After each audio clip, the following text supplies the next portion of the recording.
মধ্যপ্রাচ্য এখন একদম উত্তাল। ২৮ ফেব্রুয়ারি ২০২৬ থেকে যে ইরান আমেরিকা ইসরায়েল সংঘাত শুরু হয়েছে তা দিন দিন আরও ভয়াবহ রূপ নিচ্ছে। সবাই যখন সামরিক শক্তি, রণকৌশল এসব নিয়ে চুলচেরা বিশ্লেষণ করছে, ঠিক তখনই কিন্তু একদম অন্যরকম একটা ভবিষ্যদ্বাণী সবার মনোযোগ কেড়ে নিচ্ছে। আজকে আমরা ঠিক এই আধ্যাত্মিক সংকেতটা নিয়েই কথা বলবো। তাহলে আসল প্রশ্নটা কি? পরাজয় কি সত্যিই দরজায় কড়া নাড়ছে? যখন বিশ্বের বড় বড় সামরিক বিশ্লেষকরা রণক্ষেত্রের হিসাব মেলাতে ব্যস্ত, ঠিক তখনই একটা আধ্যাত্মিক ভবিষ্যদ্বাণী সামনে এসেছে, যা কিনা আমাদের জানা সব সমীকরণকে একেবারে চ্যালেঞ্জ করে বসছে। ভবিষ্যদ্বাণীটা কিন্তু বেশ সোজাসাপটা আর খুবই অবাক করার মতো। বলা হচ্ছে ২০২৬ সালের এই মহাযুদ্ধে আমেরিকা এবং ইসরায়েল পরাজিত হবে। ভাবুন একবার, এ কথাটা কোনো সামরিক বিশেষজ্ঞ বলছেন না, বরং এটা এমন এক আধ্যাত্মিক জগতের সংকেত যা নিয়ে রীতিমতো তোলপাড় শুরু হয়ে গেছে। তো কোত্থেকে আসছে এ ভবিষ্যদ্বাণী? এর পেছনের রহস্যটা কি? ডিএম মাসুদের একটি বিশ্লেষণ থেকে আমরা এই চাঞ্চল্যকর ব্যাপারটার গভীরে যাওয়ার চেষ্টা করব। মার্শাল কামাল নামে একজন আধ্যাত্মিক ব্যক্তিত্ব তার ডায়েরিতে ঠিক এই কথাটা লিখে গিয়েছিলেন। তার কথা অনুযায়ী আমেরিকা ইসরায়েল জোট এমন এক অদৃশ্য বাধার মুখে পড়বে যা তাদের পরাজয়কে একেবারে নিশ্চিত করে দেবে। এখন ভাবার বিষয় হল, এই অদৃশ্য বাধা এটা আসলে কি? দেখুন, এখানেই কিন্তু পুরো ব্যাপারটা পরিষ্কার হয়ে যায়। একদিকে আছে প্রথাগত ধারণা যা বলে যে প্রযুক্তি আর কৌশলের উপর ভিত্তি করে গড়ে ওঠা সামরিক শক্তি শেষ কথা, আর ঠিক তার উল্টো দিকে আছে মার্শাল কামালের এই আধ্যাত্মিক সংকেত। তিনি বলছেন, আসল নির্ধারক হবে প্রকৃতির ভারসাম্য আর এক ধরনের ঐশ্বরিক ন্যায়বিচার। তার মতে এই যুদ্ধটা শুধু অস্ত্রের লড়াই নয়, এটা আসলে অহংকারের পতনের একটা গল্প। আচ্ছা, এতক্ষণ ধরে যার কথা বলছি, কে এই মার্শাল কামাল? কেনই বা তার কথাকে এতটা গুরুত্ব দেওয়া হচ্ছে? চলুন এই রহস্যময় মানুষটার পরিচয়টা একটু জেনে নেওয়া যাক। তথ্যসূত্র থেকে যা জানা যাচ্ছে, মার্শাল কামাল শুধু একজন আধ্যাত্মিক ব্যক্তিত্ব নন, তিনি একজন দূরদর্শীও বটে।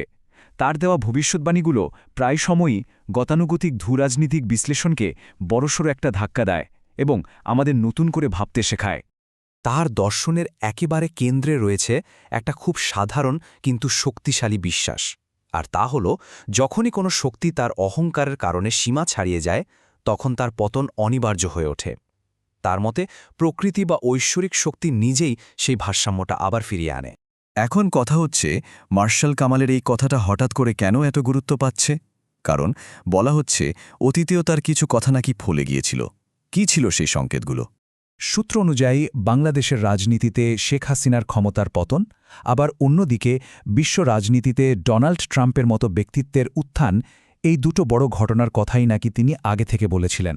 আর সেই ধারায় যেন এখন এসে ঠেকেছে ২০২৬ সালের ইরান যুদ্ধ নিয়ে করা তার ভবিষ্যদ্বাণীতে। আর ঠিক এই কারণেই তার অনুসারীরা একদম নিশ্চিত।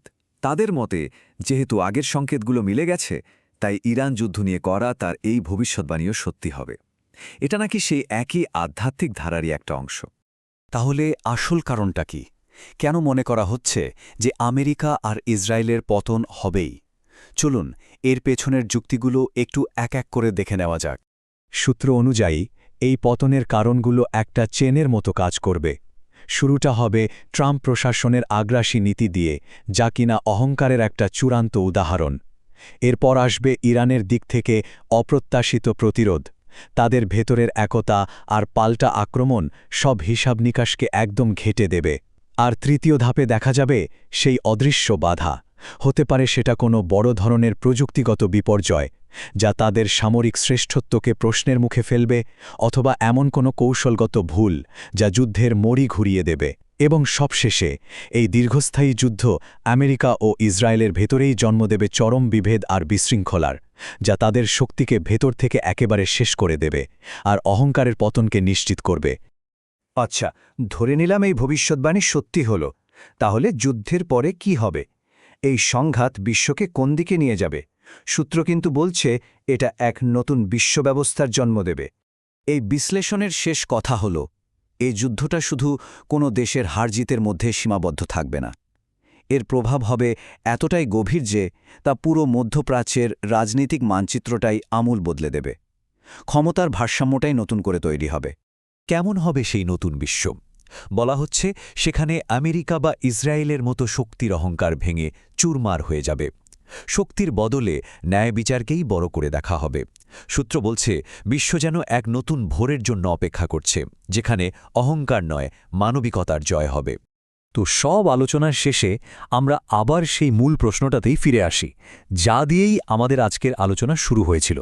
অত্যাধুনিক সামরিক শক্তি কি সত্যি একটা অদৃশ্য আধ্যাত্মিক সংকেতের কাছে হেরে যেতে পারে? উত্তরটা বোধহয় সময়ই বলে দেবে।